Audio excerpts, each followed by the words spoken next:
اگر دل سخت ہیں تو قرآن مجید ان پر کوئی اثر نہیں کرے.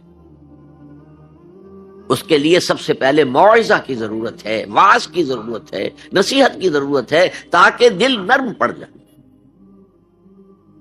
انسانی دل جب سخت ہوتے ہیں تو ان کی سختی چٹانوں سے زیادہ ہوتی ہے. سورہ بقرہ میں فرمایا ثم قست قلوبکم فہی کالحجارۃ او اشد قسوہ.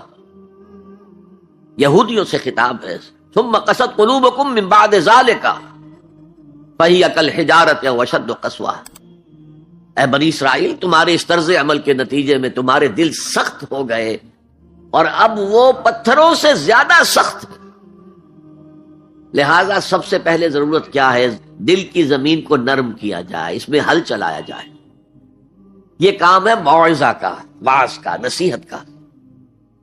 ہمارے معاشرے میں کسی زمانے میں واعظ کا بڑا رواج تھا.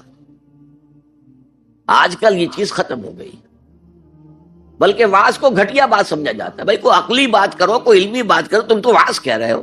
گویا کہ واعظ گھٹیا چیز ہے. نہیں، واعظ سے دل میں رقت پیدا ہوتی ہے، نرمی پیدا ہوتی ہے. تو قرآن مجید ہی سب سے بڑا موعظہ ہے. ہم نے بدقسمتی سے کیا کیا، جب واعظ کہے جاتے تھے تب بھی مثنوی مولانا